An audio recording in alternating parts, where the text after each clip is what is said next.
조금 있으면 너희가 나를 보지 못하겠고 또 조금 있으면 나를 보리라 하시니 제자 중에서 서로 말하되 우리에게 말씀하신 바 조금 있으면 나를 보지 못하겠고 또 조금 있으면 나를 보리라 하시며 또 내가 아버지께로 감이라 하신 것이 무슨 말씀이냐 하고 또 말하되 조금 있으면이라 하신 말씀이 무슨 말씀이냐 무엇을 말씀하시는지 알지 못하노라 하거늘 예수께서 그 묻고자 함을 아시고 이르시되 내 말이 조금은 있으면 나를 보지 못하겠고 또 조금은 있으면 나를 보리라 하므로 서로 문의하느냐 내가 진실로 진실로 너희에게 이르노니 너희는 곡하고 애통하겠으나 세상은 기뻐하리라 너희 근심이 도리어 기쁨이 되리라 여자가 해산하게 되면 그때가 이르렀으므로 근심하나 아기를 낳으면 세상에 사람 난 기쁨으로 말미암아 그 고통을 다시 기억하지 아니하느니라.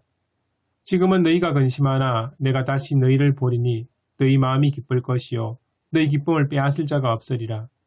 그날에는 너희가 아무것도 내게 묻지 아니하리라. 내가 진실로 진실로 너희에게 이르노니 너희가 무엇이든지 아버지께 구하는 것을 내 이름으로 주시리라.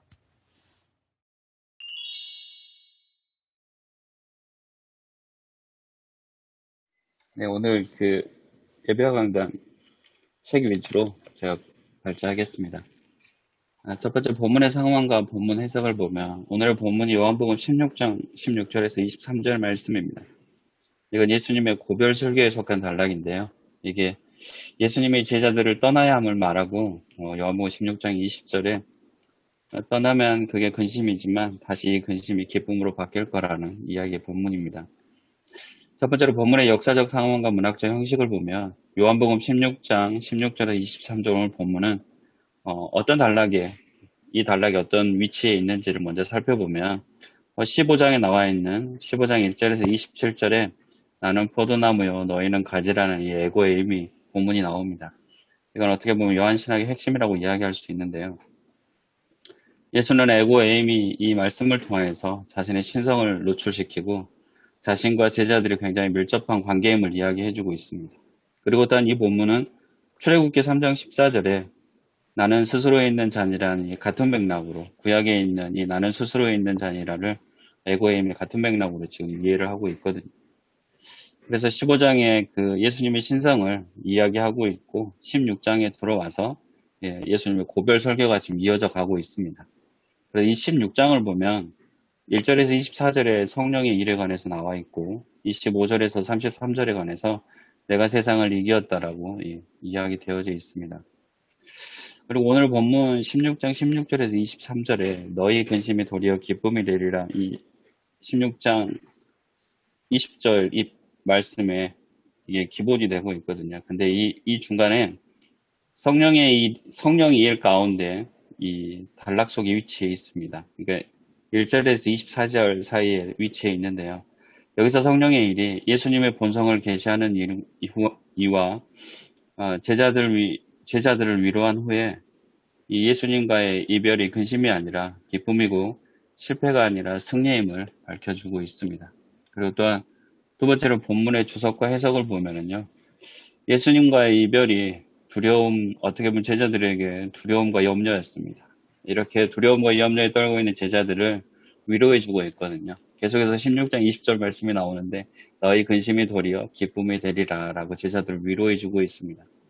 오늘의 본문을 좀 살펴보면 16절은 예수의 고별 인사고요. 17절하고 18절은 제자들의 질문이 나옵니다.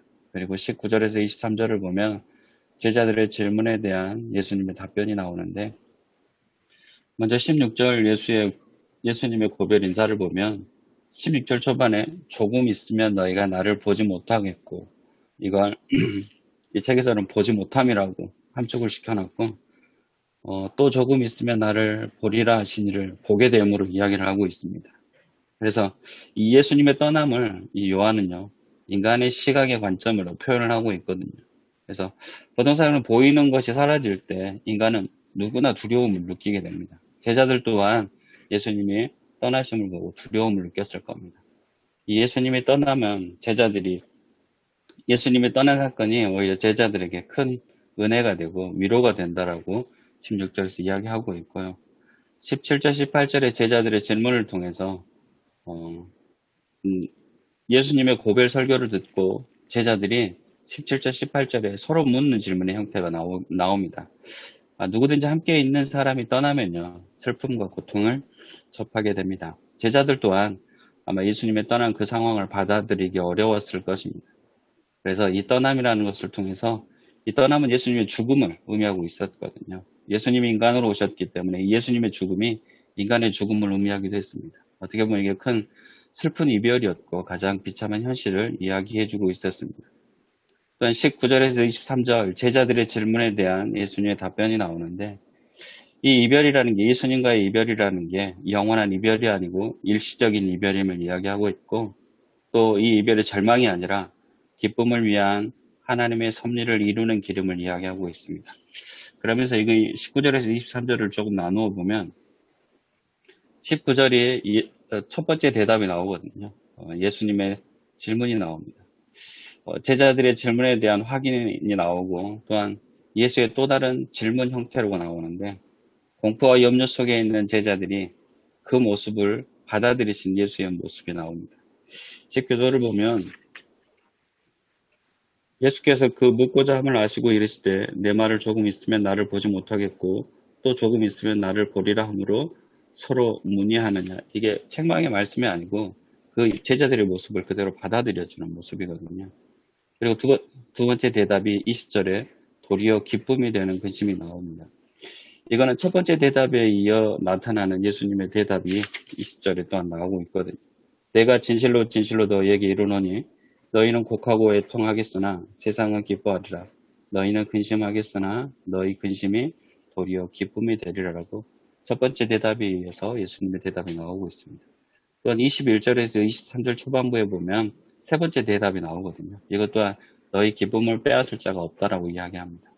이 세 번째 대답에서 여자의 해산을 예로 들어서 설명합니다. 어떻게 보면 인간에게 가장 큰 고통이 여자의 해산의 고통이라고 이야기할 수 있는데, 이 해산의 고통은요, 고통이뿐만 아니라 그 고통이 지나면 아기를 얻는 기쁨으로 바뀌게 됩니다.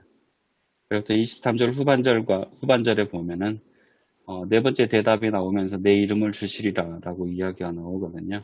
23절을 보면 내가 진실로 진실로 너희에게 이르노니 너희가 무엇이든지 아버지께 구하는 것을 내 이름으로 주시리라 라고 되어 있습니다.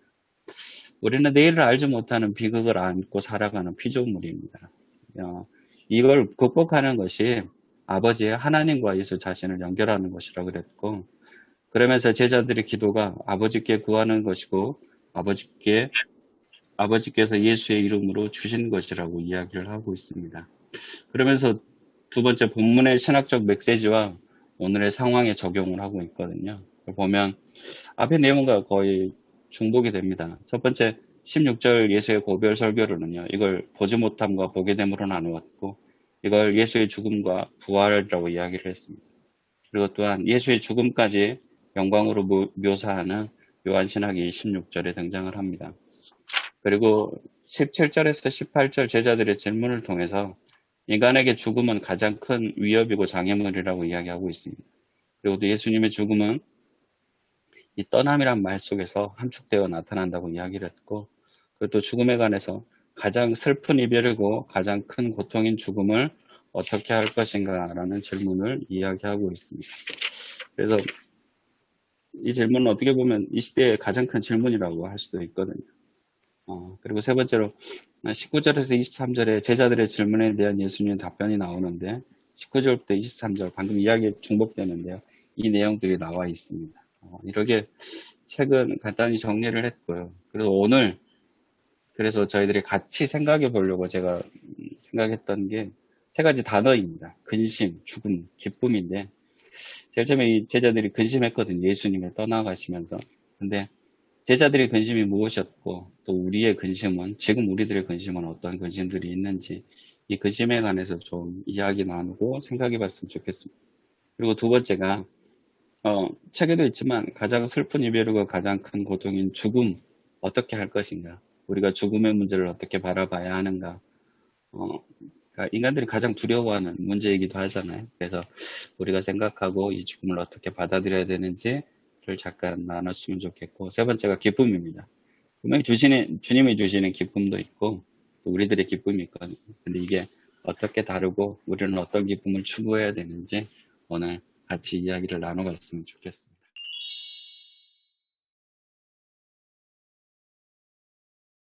오늘 지금 다루는 본문이 사실은 사순절 첫째 주일 본문입니다. 우리 다가오는 주일이 사순절 첫째 주일입니다. 그런 관점을 염두에 두시고 같이 이야기를 좀 나눠주셨으면 좋겠습니다. 일단 먼저 발제해 주셨던 이삼원 목사님이 제시하신 세 가지 주제에 대해서 이야기하기 전에 다른 목사님들 예배와 강단 다 읽으셨을 텐데 거기에 대해서 조금 이야기를 나누시면 좋을 것 같습니다. 다름이 아니라 제가 이제 조금 제가 읽으면서 의아하게 느꼈던 부분이 있습니다. 뭐냐면 예배와 강단에서 설교하시는 그 관점에 관한 겁니다. 제가 보기에는 이 오늘 성경 본문 내용에서 제자들은 예수님이 하신 말씀을 전혀 이해를 못하고 있는 걸로 알고 있습니다. 그러니까 이 본문뿐만 아니라 뒤쪽에도 그런 내용이 이어지거든요. 그러니까 예수님이 조금 있으면 나를 보지 못하겠고 또 조금 있으면 나를 보리라는 이 이야기 말씀 계속 하시는데 제자들은 그 의미를 이해하지 못하고 오히려 어떻게 보면 예수님과 제자들이 함께 있지만 동상이몽 같은 상황이 아닐까 그런 생각이 듭니다. 예수님이 이제 죽음을 앞두고 제자들과 이별을 생각하고 그들을 위로하는 차원에서 말씀을 하시는 상황인데 제자들은 예수님이 도대체 무슨 이야기를 하는지 전혀 알아듣지 못하고 예수님의 죽음 상상도 못하는 그런 상황이라고 이해를 합니다. 근데 오늘 예배 강단에서 말씀하시는 것은 조금 더 다르게 그러니까 제자들이 예수님의 죽음에 대한 슬픔, 그런 이별에 대한 근심, 그런 얘기를 하시거든요. 그래서 다른 목사님은 어떻게 생각하시는지 조금 말씀 나누었으면 좋겠습니다. 그래서 제가 보기엔 제자들이 적어도 예수님이 하고 무슨 심각한 일이 생길 거라는 것은 어느 정도 알아차리지 않았을까. 네, 그래서 이제 근심을 보이지 않았나. 그러니까 예수님이 왜 죽는지 또 다시 살아난다는 게 뭔지 그런 거는 아직 모르지만 어쨌든 지금 조금 있으면 뭔가 큰일이 생길 것 같고 스승과 제자 간의 어떤 이별이 다가올 거라는 거 그 정도는 알아차리지 않았나 그런 의미에서 이렇게 풀어준 것 같습니다. 방금 말씀하셨던 그 이야기 제자들이 큰 일이 생길 것이라는 것은 알았다고 말씀하셨잖아요. 그래서 저는 오히려 그 큰 일이 제자들이 생각하는 큰 일은 예수님의 죽음과 이별이라기보다는 오히려 혁명적인 그런 사건, 예수님을 통해서 이 땅에 자기들이 원하는 왕국이 건설될 것이라는 그런 아주 놀라운 사건을 예상을 했지 않았을까 그런 생각이 듭니다. 그래서 나중에 예수님께서 제자들과 있을 때 제자들이 이제 바로 이때입니까? 그러니까 하나님 나라를 이룰 때가 이때입니까? 그런 이야기가 나오는 걸 보면 그렇지 않았을까 그런 생각이 들었습니다. 그래서 다른 목사님이 어떻게 생각하시는지 궁금해서 말씀드렸습니다.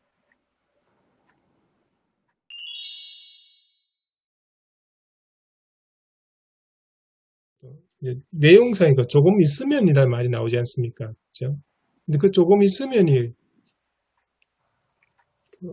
조금 있으면 그 기간이 언젠지 그것도 한번 우리가 생각하고 정리할 필요가 있을 것 같습니다. 조금 있으면이라 그러니까 그 시간이 어떤 걸 의미하는지. 그러니까 우리가 기본적으로 생각하는 예수님이 여기서 말하는 걸 생각하면 예수님께서 돌아가시고 십자가에 죽으시고 다시 부활하신 후에 다시 만난 그 기간 사흘 정도를 의미하는 건지 아니면 예수님이 부활하시고 난 뒤에 다시 오실 그때까지. 그러니까 어떻게 보면 이 말씀을 굳이 그 제자들뿐만 아니라 다른 많은 그리스도인들까지 포함시킨다면 그러니까 부활하시고 난 뒤에 다시 재림하실 때까지 이렇게 이 기간을 이야기할 건지 그것도 한번 생각해 볼 문제가 아닐까 생각됩니다.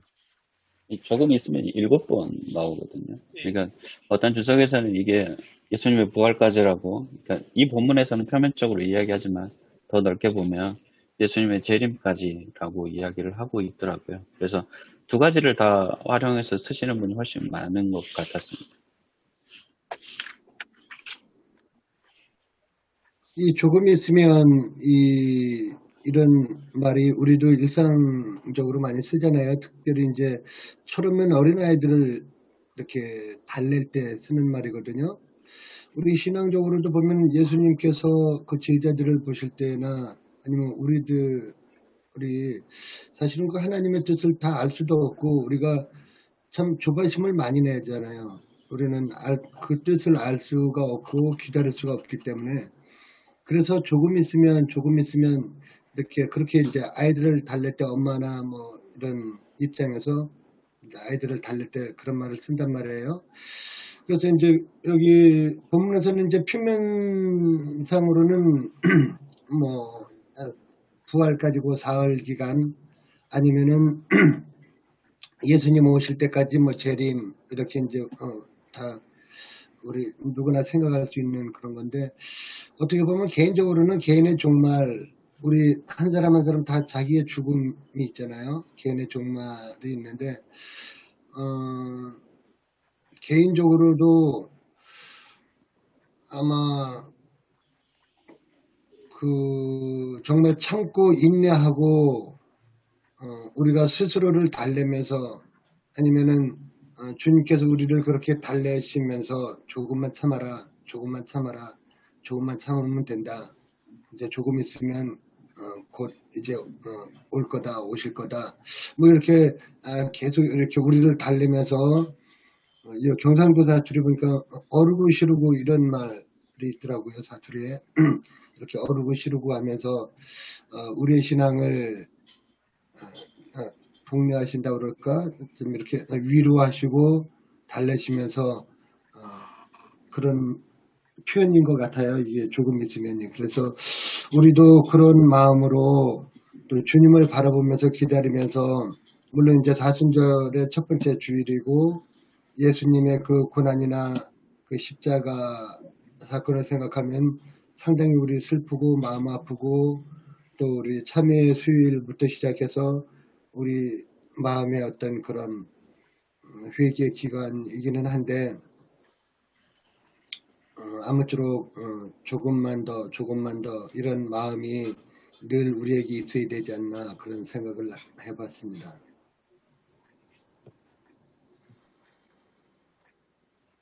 목사님 말씀은 조금만 더 얼르고 한 그 말씀 속에 종말이 포함되어 있지요. 종말 의식이라 해요. 네, 맞습니다.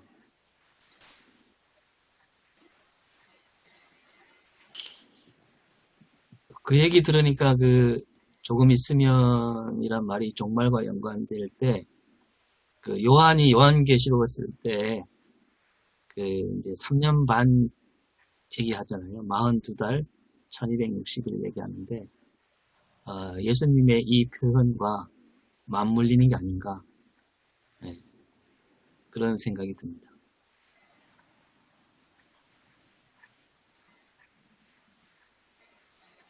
그 말씀 조금 설명해 주시면 어떨까요?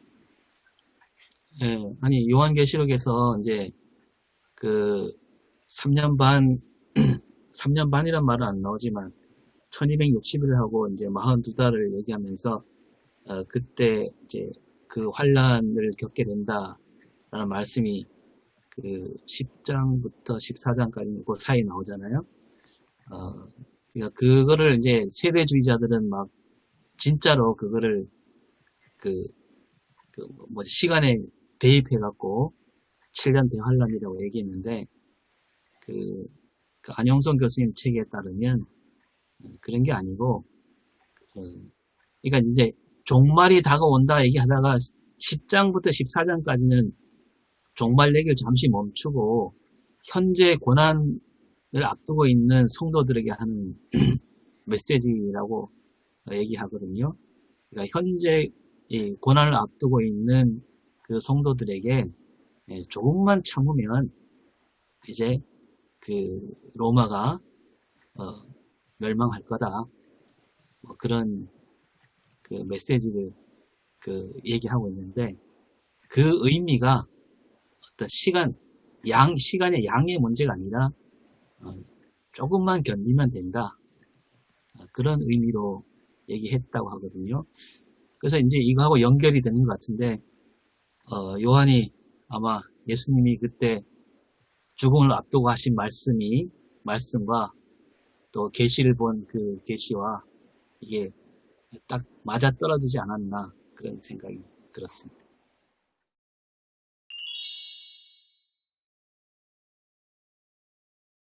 네, 제자들이 그 예수님이 떠나서 근심하잖아요. 그래서 지금 오늘 예배와 강단 제목도 근심에서 기쁨으로거든요. 그리고 이 본문을 통해서 많으신 분들이 이 근심에서 기쁨으로라는 제목으로 참 많이 설교들을 하셨더라고요. 그러니까 이 근심이 제자들이 지금 근심을 하고 있는데 이 근심이 과연 그 개인적인 예수님이 떠나서 두려움에 쌓여있는 그 근심만이었나. 그리고 또 우리는 이 근심을 이 사회에 지금 우리의 근심을 어떻게 받아서 연결을 해야 될까 지금 그 고민. 그러니까 설교를 시작을 보면 근심으로 시작을 해야 될 것 같은데 그래서 어떻게 도입을 하고 이 근심을 어떻게 풀어낼 건지를 좀 같이 이야기했으면 좋겠다 생각해서 이 근심이란 단어를 생각을 했거든요. 아까 최영재 목사님이 그 말씀하셨듯이 그 제자들은 자기들이 꿈꾸는 세상이 있지 않습니까? 예수님이 말씀하신 하나님 나라는 보다는 자기들이 꿈꾸는 어떤 그 다윗이 다스리던 그 왕국 거기에 대한 꿈을 갖고 예수님을 따랐는데 예수님이 이제 자꾸 이제 이별한다. 뭐 또 뭐 다른 복음서에서는 잡혀가서 죽는다 이런 얘기를 많이 하시니까 이게 그 말인가 보다 하면서 그 자기들의 꿈이 이루어지지 못하는 거에 대한 그런 근심인 것 같습니다. 오늘 우리들에게도 그런 근심들이 더 많지요. 더 현실적인 근심인 것 같습니다. 교인들도 예수 믿으면 좀 더 삶이 그 풍요로워지고 물질적으로 더 나아질 거라는 그런 생각이 있는데 이제 그게 아닐 수도 있다라는 생각이 들면 근심이 쌓이는 거죠.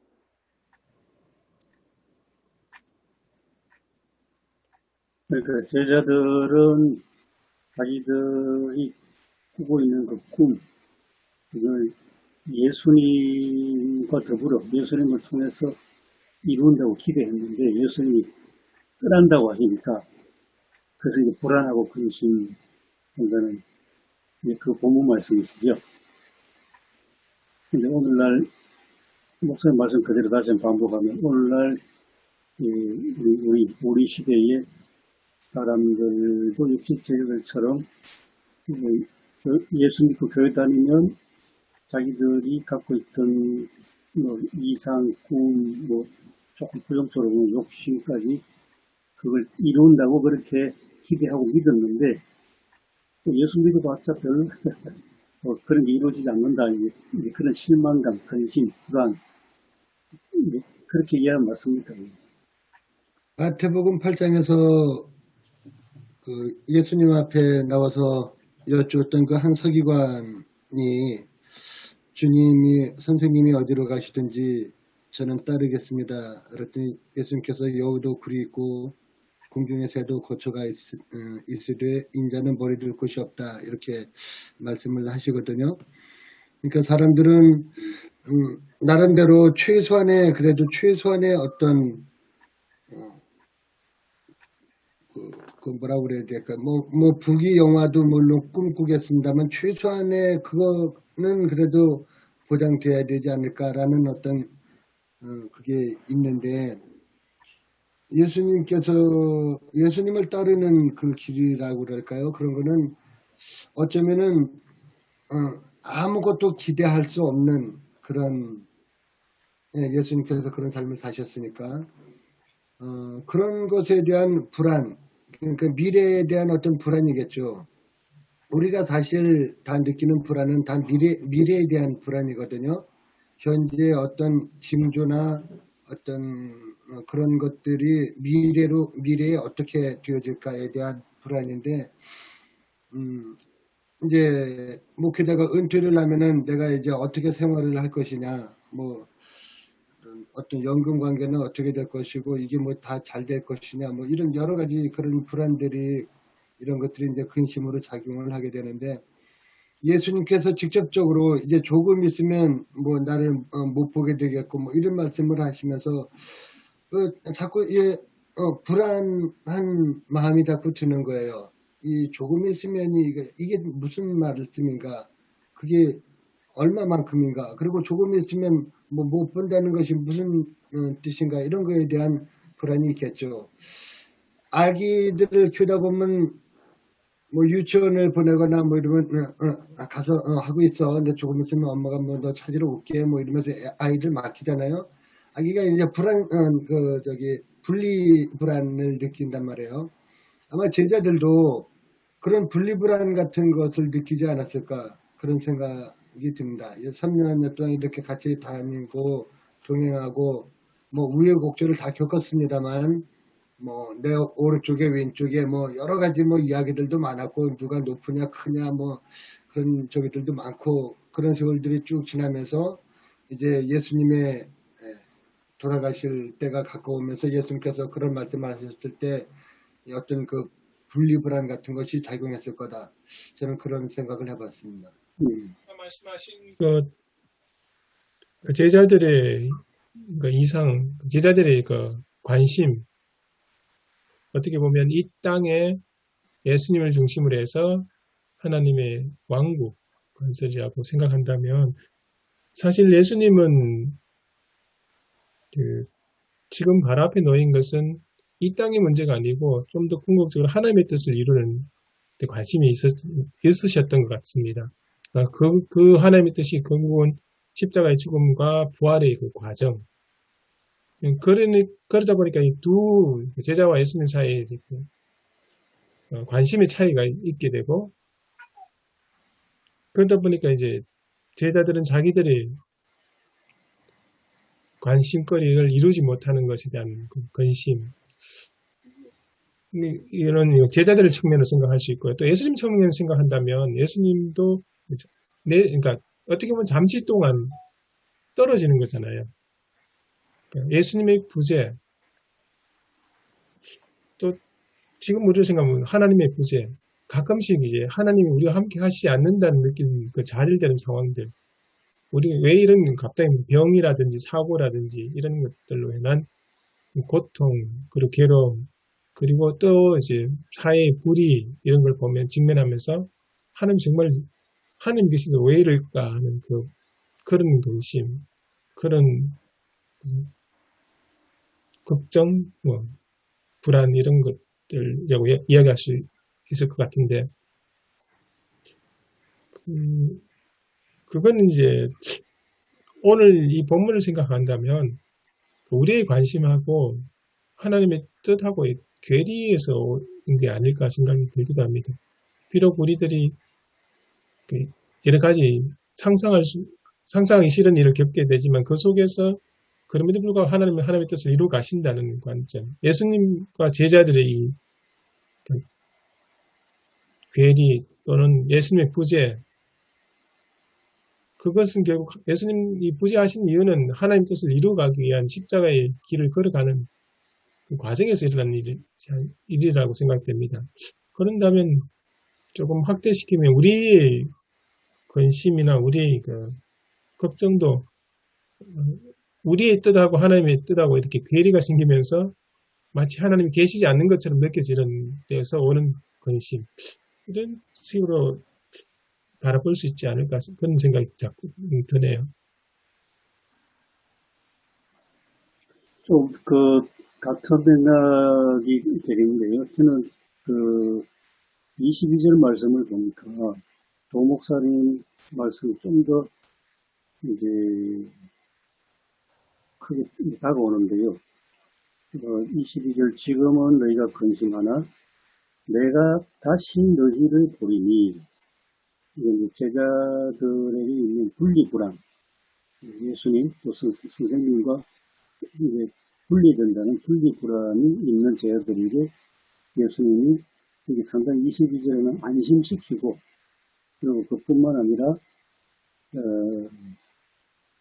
다시 볼 뿐만 아니라 너희 마음에 기쁠 것이고 그 기쁨을 빼앗을 자가 없느니라 함으로써, 이거는 안심을 넘어서 굉장한 어떤 메시지를 지금 심어 주신다는 생각이 드는데, 그런데 뭐 설교를 생각하면 이렇게 볼 수 있고 저렇게 볼 수 있는데, 오히려 우리는 제자들의 현재 마음 상태, 또 제자들이 평소에 품고 있는 꿈, 거기에 좀 더 초점을 맞추어서 좀 해야 되지 않을까.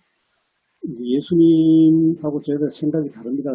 양쪽 다 보면 너무 쉽게 답을 주는 것 같은 느낌이 들었어요. 오히려 인간의 마음 상태, 제자들은 지금 뭐 불안한데 예수님이 앞으로 어디로 가실지, 예수님은 다 알고 계시겠죠. 십자가 부활까지. 그 제자들은 전혀 모르는 상태였기 때문에, 또 모르는 상태의 인간이 얼마나 마음이 좀 불안한가. 특히 이제 분리불안이랄까요. 이제 여기에 대해서 좀 더 우리가 이렇게 좀 설교에 초점을 맞춘다면 훨씬 교인들하고 공감대를 많이 쌓지 않을까.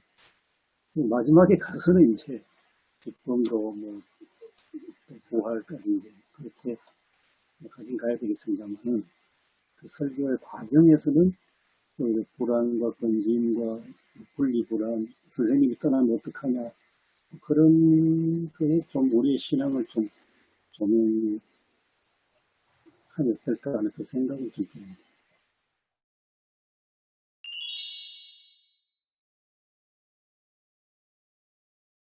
예배와 관련 책에 가장 슬픈 이유이고 가장 큰 고통인 죽음을 어떻게 할 것인가라는 질문이 있습니다. 그러니까 이게 책에서도 답은 나와 있지 않지만, 그러니까 예수님의 떠남이 지금 십자가의 죽음을 의미하는지 저희들은 다 알고 있잖아요. 근데 이제 인간에게도 가장 큰 문제가 죽음이기도 하고, 근데 이제 이게 조금 너무 심오한 질문이기도 하고 좀 너무 크기는 하지만 그래도 조금은 다루고 싶은 게, 사람들이 가장 무섭고 두려워하는 게 죽음이거든요. 그러니까 지금 이 제자들의 근심도 예수님의 죽음 때문에, 예수님의 떠남을, 그러니까 없어짐, 그래서 어떻게 보면 죽음을 가장 두려워하는 건데, 그래서 이 죽음을 어떻게 설명을 해야 될까, 그리고 이 죽음에 관해서 어떻게 생각을 하는지, 그 이야기를 조금 나누고 싶거든요. 그러니까 어떻게 보면 우리에게는 가장 큰 문제잖아요. 그러니까 저희들에게 죽음은, 믿는 자들에게 죽음은 어떻게 보면 큰 축복입니다. 왜냐하면 하나님 나라에 가는 거거든요. 인간들에게 죽음은 가장 두렵고 떨림의 존재거든요. 그래서 우리 이 믿는 사람들은 예수님을 믿기는 하지만 그 죽음의 두려움을 아직 갖고 계신 분이 상당히 많이 있거든요. 그래서 이 문제를 어떻게 해결하고, 분명히 설교 중에서도 이 문제를 조금만 다뤄야 되지 않을까라는 생각이 들어서 이 문제를 좀 나누고 싶었습니다. 지난번에 우리가 나눌 때 김승호 목사님이 그 책 얘기 하나 했는데요.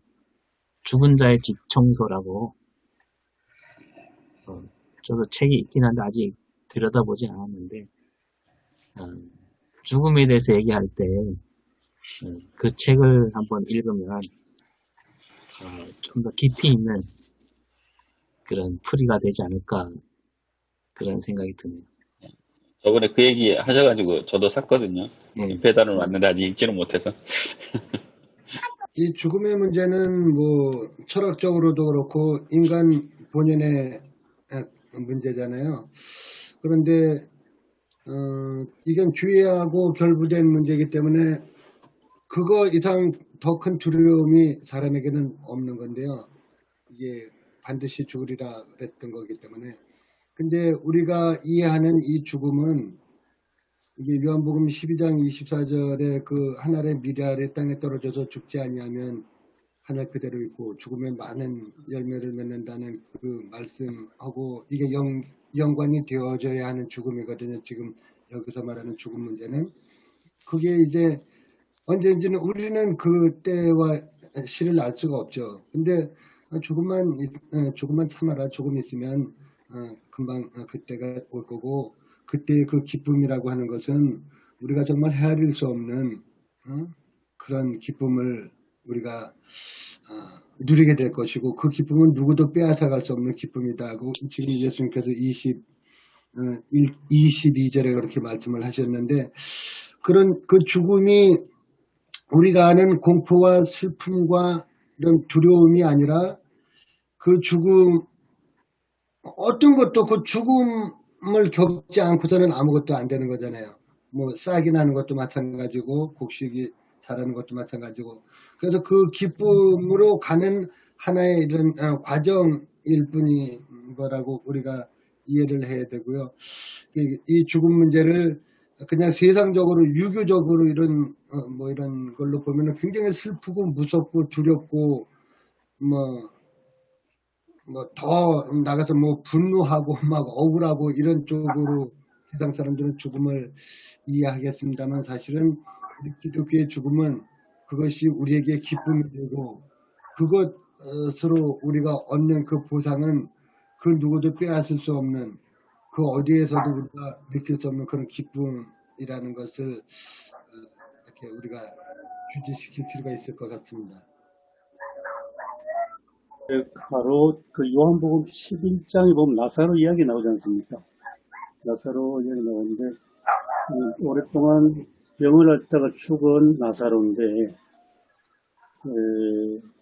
그러면 이제 병을 앓다가 죽었으니까 모든 게 이제 다 끝이고, 가족들에게는 꿈을 남겨주는 그 고통스러운 죽음인데, 근데 예수님은 죽음에 대한 이해를 상당히 지금 바꿔주고 계시는데, 11장 11절에 보면 나사로가 죽었다는 말씀 안 하시고 우리 친구 나사로가 잠들었도다. 이게 그 사도행전에도 그 스데반 순교 죽음을 그렇게 표현하지 않습니까? 잠들었도다. 죽음을 잠들었도다 하고, 잠들었으니까 내가 깨우러 가노라. 이게 굉장히 예수님의 핵심 지금 말씀 아니겠습니까? 그러면서 11장 25절 26절 바로 직접 나는 부활이고 생명이니 나를 믿는 자는 죽어도 살겠고 살아서 나를 믿으면 영원히 죽지 아니하리라. 이게 영생 아니겠습니까? 그래서 이제 죽음을 다루신 설교에서 우리가 다룬다면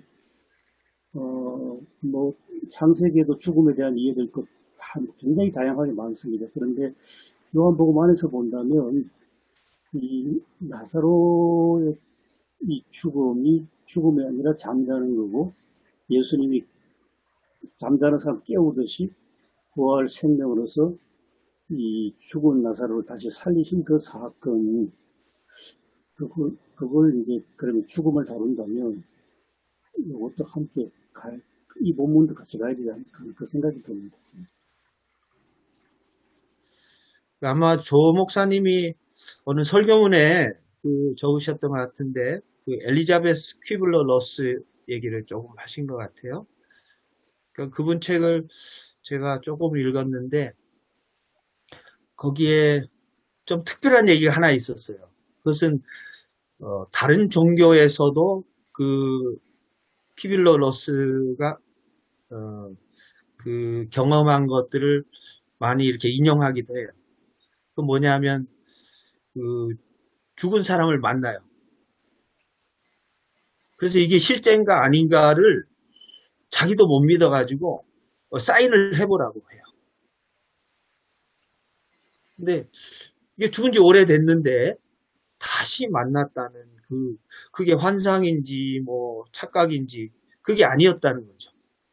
그리고 자기 그 엘리자베스 퀴블러 로스도 그 경험 이후로 죽음에 대한 이해를 굉장히 다르게 이제 했다고 하는데, 어쨌든 우리 기독교적인 죽음 이해하고는 조금 뭐 어떻게 이렇게 융합시켜야 될지, 해석해야 될지, 수용해야 될지 모르겠으나 죽음에 대해서 좀 새롭게 받아들일 필요는 있겠다는 생각을 하죠. 동양적인 이해 속에서는 죽음은 아주 상실과 슬픔과 분노의 하나의 그 감정의 덩어리잖아요. 그렇지만 그 실존에 사라진 그 부재가 기독교적인 이해, 좀 전에 임 교수님께서 말씀하신 그 성경에서 또 잠잔다는 것, 또 다시 두 번째 부활의 그 시간을 맞이한다는 그런 입장에서 우리의 첫 번째 죽음을 생각한다는 것은 너무나 아주 파격적인 이해가 아닐까라는 생각을 해봅니다.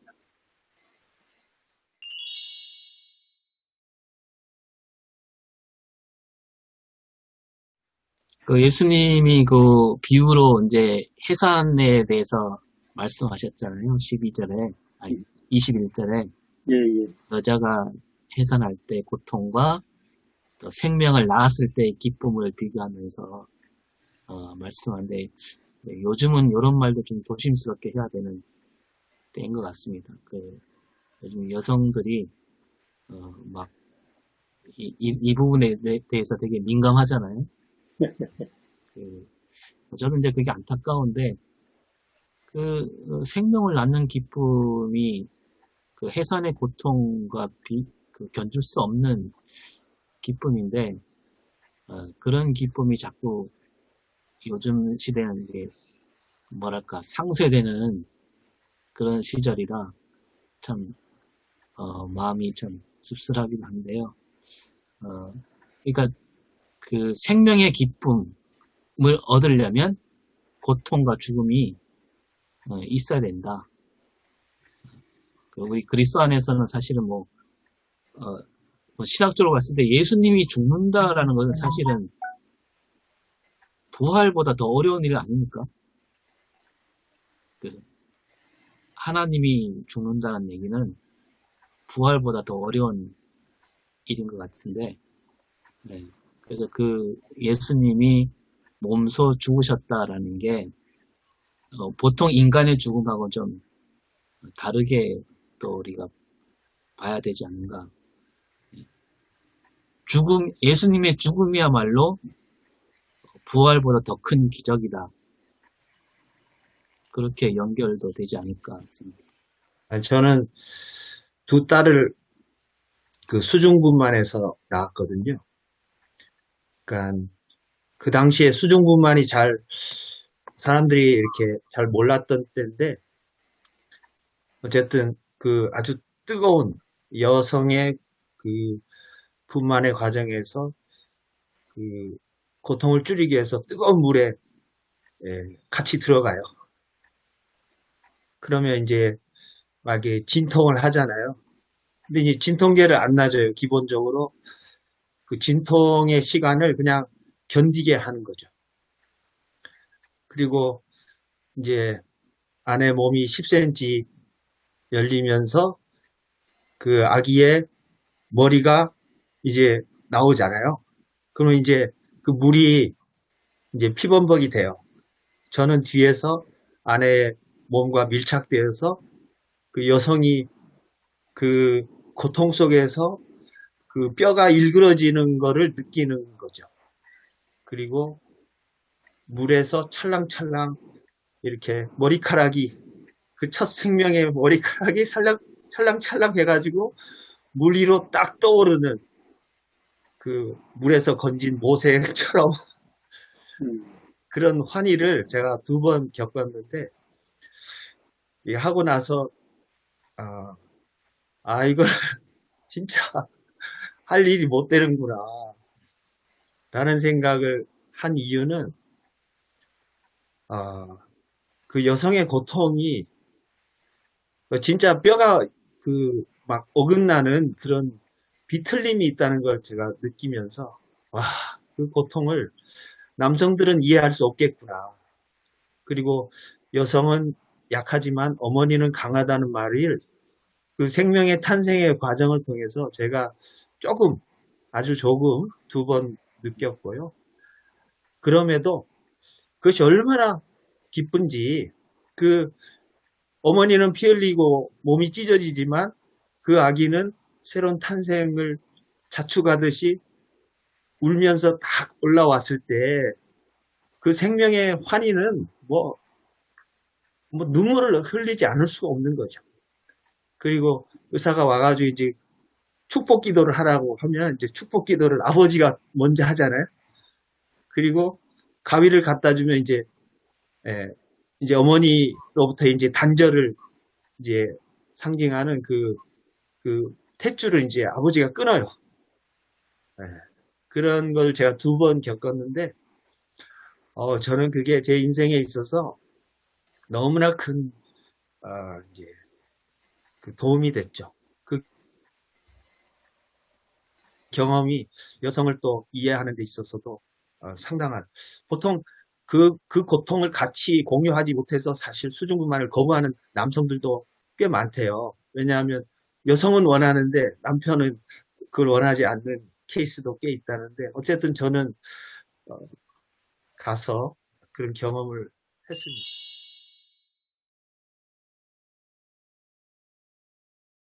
20절에 보면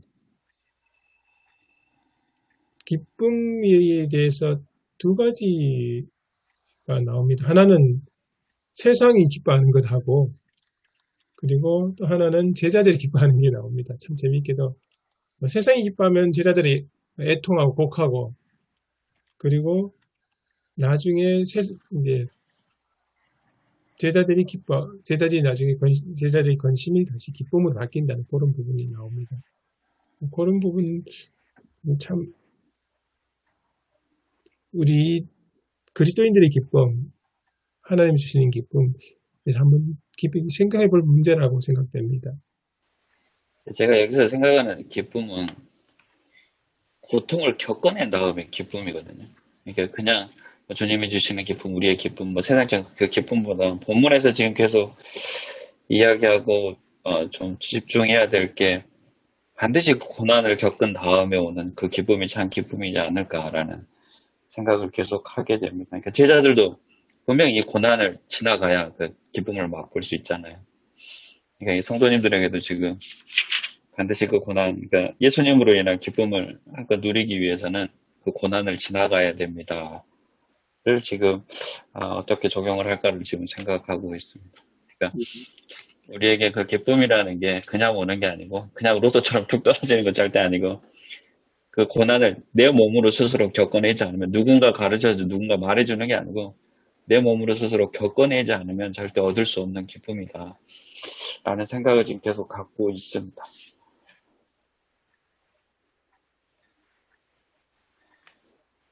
그 이제 주님이 주시는 기쁨과 세상이 주는 기쁨 그런 기쁨에 대해서 이제 교인들한테 얘기하다가 한번 물어본 적이 있어요.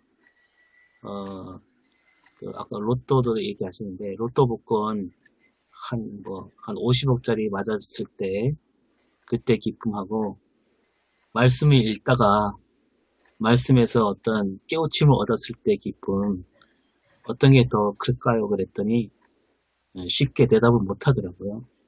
그러니까 설교 시간이니까 뭐 그냥 예의상 말씀을 얘기해도 되는데 차마 대답을 못 하시더라고요. 갈등이 생기는 거죠. 그러니까 우리 교회 다니면서도 뭐 우리 아들이 뭐 성경을 한번 읽었다 그 자랑하는 성도는 별로 없고 우리 아들이 좋은 대학에 들어갔다 라고 했을 때 자랑은 뭐 입에 침이 마도록 하잖아요. 우리 교인들이 그런 기쁨을 좀 이렇게 곡해하고 있지 않나. 네, 세상이 주는 기쁨에 너무 이렇게 빠져있는 그런 느낌을 저는 이제 목회하면서 많이 받습니다. 대상적인 관점으로는 죽음하고 기쁨하고 상반되는 개념인데요. 근데 말씀하신 것처럼 뭐 이사모한 목사님도 그런 말씀하셨습니다만 죽음이란 그런 어떤 과정을 통해서 우리가 겪어야 되는 것을 통해서 얻는 기쁨이기 때문에 사실은 이 죽음이 굉장히 엄청 큰 고통이기 때문에 하나님께서 우리가 우리 몸에 어떤 굉장한 고통을 당할 때 그 고통을 이겨낼 수 있도록 아니면 그 고통을 이렇게 벗어날 수 있도록이라고 그래야 되나요? 어떤 환각 물질 같은 그런 호르몬이 나온대요. 이 마약 물질처럼. 그래서 너무 이게 아플 때는 그냥 오히려 어떻게 말하면 몽롱하다고 그래야 될까요? 그럼 몽롱하게 되는 거예요. 저도 대학 다닐 때 연극을 하면서 이렇게 모노드라마를 할 때 마지막 씬에서 막 이렇게 혼자 몸부림치다가 이제 끌려가서 교수대에 걸려서 이제 사형되면서 이제 암전되고 이제 딱 스포트라이트 들어오면 이제 그 올가미가 이렇게 왔다 갔다 하는 거 비춰지면서 이제 끝나는 건데 영 이게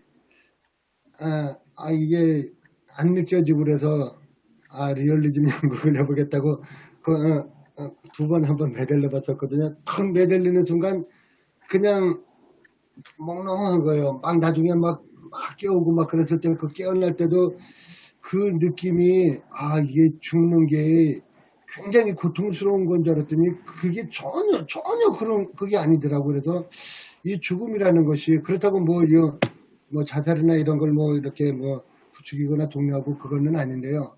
이 죽음이라는 것과 그 기쁨이라는 것이 상반된 것이 아니라 거의 뭐 일치하거나 아니면은 적어도 그것을 통해서 우리가 얻게 되는 예수님의 죽음을 통해서 우리가 누리게 되는 그런 기쁨들일 거고요. 어떻게 보면 회복이거든요.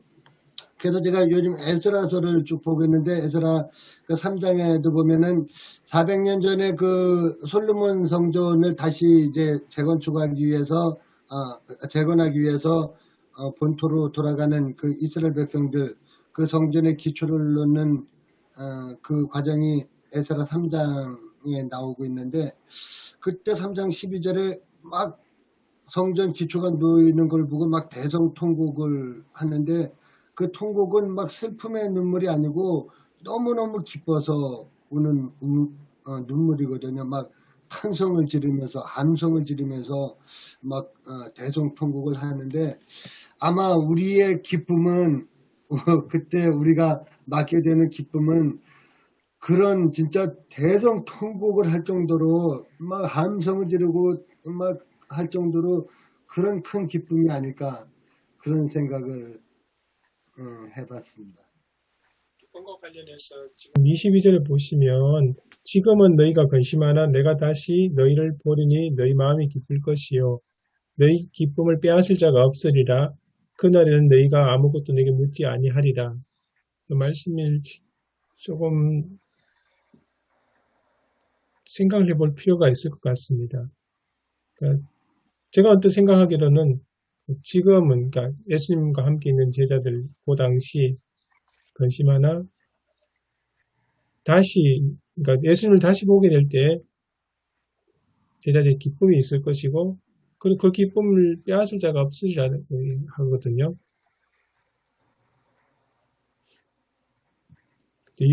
어떤 주석에 보면 이 부분을 이제 영원한 기쁨이라고 이야기하기도 묘사를 하고 있기도 한데요.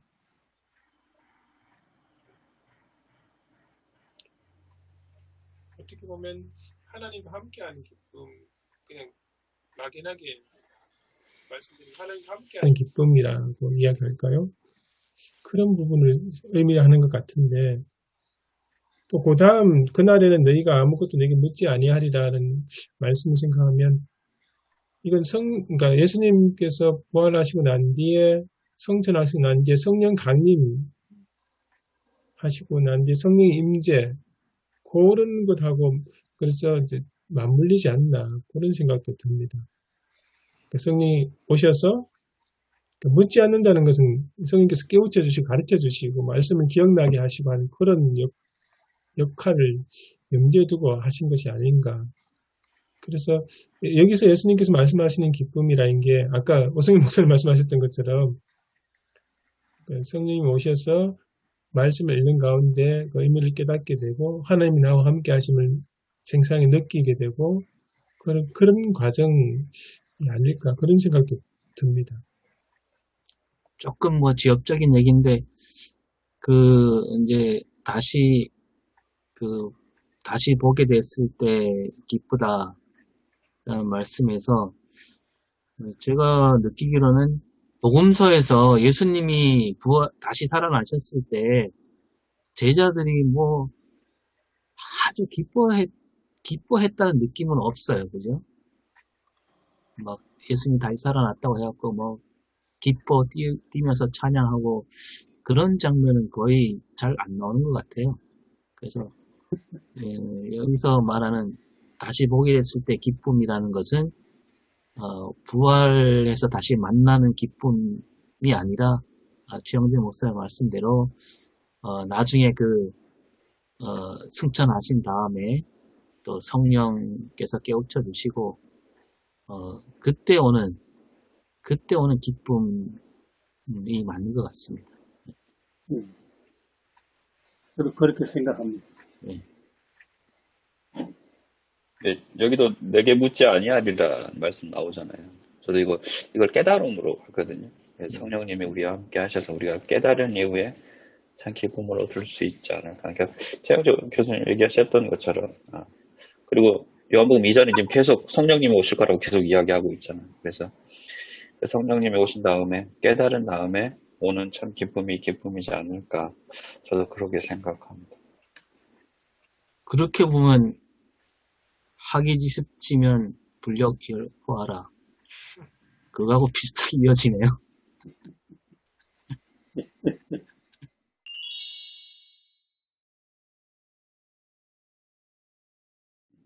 어떤 분이 또 이 해산의 날을 통해서 이 해산의 날을 제자들의 근심이 기쁨이 되는 날이라고 표현하셨던 분도 있더라고요.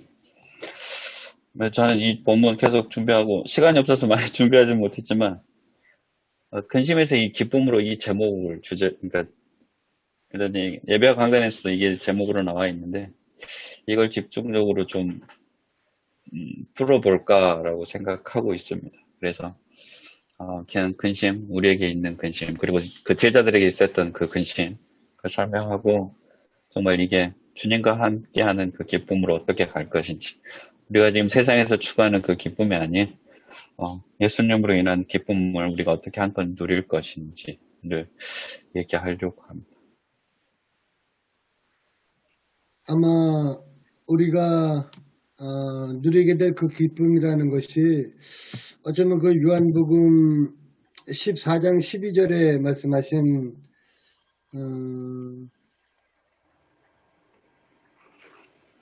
너희에게 이르노니 나를 믿는 자는 내가 하는 일을 그도 할 것이요 또한 그보다 큰 일도 하리니 그렇게 말씀하셨거든요. 그것을 우리가 이제 그때가 되면 조금 있으면 이제 그때가 이제 될 건데 아마 그렇게 되면 그때 느끼는 기쁨은 우리가 생각지도 못했던 정말 엄청난 기쁨이 아닌가. 예수님께서 내가 이제 아버지께로 간다 그렇게 말씀하시면서 내가 아버지께로 가고 나면은 너희가 내가 했던 일을 너희가 할 것이고 오히려 그보다 더 큰 일도 하게 될 것이다 그렇게 말씀하셨는데 진짜 이제 정녕 그때를 우리가 맞이하게 되면 이제 조금 있으면 이제 그때가 될 것인데 그때 우리가 느끼게 되는 기쁨은 아마 말할 수 없는 큰 기쁨이지 않을까 그런 생각을 해봤습니다. 저도 이제 기쁨에 대해서 좀 이렇게 설교를 해야 되지 않을까 지금 그런 생각하고 있습니다. 그리스도인으로서 우리는 어떤 기쁨을 쫓아가야 되느냐 그 얘기를 좀 더 나누고 싶습니다. 저는 오늘 세 가지 근심, 죽음, 기쁨 괜찮은 것 같습니다. 저는 이제 그 세 가지 주제를 거의 늘 다루는데, 원포인트 설교를 하기에는 좀 세 가지가 많다는 생각도 들고요. 또 세 가지를 다루다 보니까 깊이 있게 하지 못하는 그런 걸 이제 매주 경험을 하는데, 그래도 그냥 세 가지로 생각해 볼까 하고요. 처음에는 이별과 비극 앞에 선 인간, 뭐 이렇게 이제 제목을 잡으려고 했었는데, 오늘 얘기를 좀 이렇게 하다 보니까, 제자들의 근심, 예수님의 관심, 뭐 이렇게 이제 대조적으로 이렇게도 할 수 있을 것 같다는 생각도 들고요. 어쨌든 장례를 몇 번 이제 치렀거든요. 코로나의 이제 상황이지만, 그 중에 제일 안타까운 죽음은 이제 반지하에 사는 그 이제 할머니하고 사는 손주 아들인데, 그 지난 여름에 이제 비가 많이 왔잖아요. 그 비 오는 날 산에 가서 이제 극단적인 선택을 했어요. 저는 이 친구를 잘 모르는데 옛날에 제가 부임하기 전에, 그러니까 청소년 시절에 교회에 좀 나왔다는 거죠. 근데 그 장례식에 제가 위로 예배를 드리면서 진짜 마음이 너무 아팠고, 또 그 가족들이 가지는 그 비참함, 그 아이를 그 지켜주지 못했다고 하는 그 자괴감들이 그 장례 분위기 속에 굉장히 깔려 있어서 참 위로를 했던 기억이 나는데요. 이게 참 생사의 갈림길에 있는 사람에게 이렇게 어쨌든 미리 말씀을 참 듣게 할 수만 있다면 얼마나 좋을까라는 생각이 들고요. 또 몇 년 된 이제 경험인데, 저희 교회 권사님이 이제 너무 고통스러워가지고 칼을 들고 이제 뒷산에 죽으러 이제 가신 거예요. 이제 실종 신고가 되고, 결국 죽지 못하고 다시 내려와서 아직까지 살아계신데, 그분, 제가 신방을 가서, 그분은 이제 고통 속에서 진짜 뭐, 죽기를 원하는 분이었어요. 그리고, 또 음성이 들린대요. 죽으라, 죽으라. 그러면서 이제 그 음성을 듣고 산에 올라간 거죠. 칼 들고. 근데 사람이 제정신으로는 자해가 거의 불가능하대요. 제정신으로. 그래서 뭐 그걸 계기로 해서 또 저도 죽음이 뭔지, 뭐 죽기를 원하는 사람, 죽음을 선택한 사람들의 아주 다양한 모습들을 최근에 이렇게 경험하게 되는데요. 어쨌든 이런 아주 죽음 앞에 서 있는 다양한 회중들, 또 죽음에 직면해야 되는 노년의 사람들, 이제 좀 배려하고 위로하는 그런 메시지와 함께 좀 전해야 되지 않을까 이런 생각을 해봅니다. 아직은 뭐 정리되지 않고요. 제가 수요일이나 목요일쯤 오성일 목사님께 전화 한번 드리겠습니다. 우리 앞에서 계속 이야기했던 조금 있으면이라는 생각. 그리고 또 한편으로는 제자들과 예수님과 같은 자리에 있으면서 서로 다른 관심, 서로 다른 생각 가지고 있는 그런 모습. 그거에 하나 또 있고, 또 하나는 그러니까 예수님께서 조금 있으면이라고 이야기한 그 부분에 감춰진 부분. 그러니까 너희들에게 근심이 되지만 도리어 기쁨이 되자는 관점에서 근심과 슬픔이 항상 우리가 항상 안 좋게 보는데 꼭 그것만은 아니다는 것.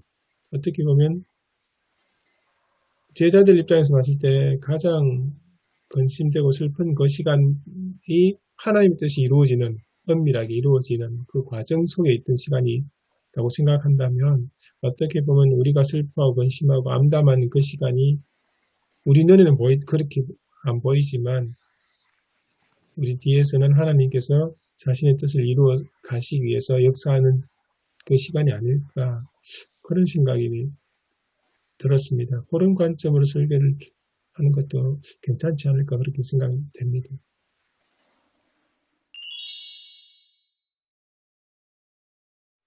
네, 기도하겠습니다.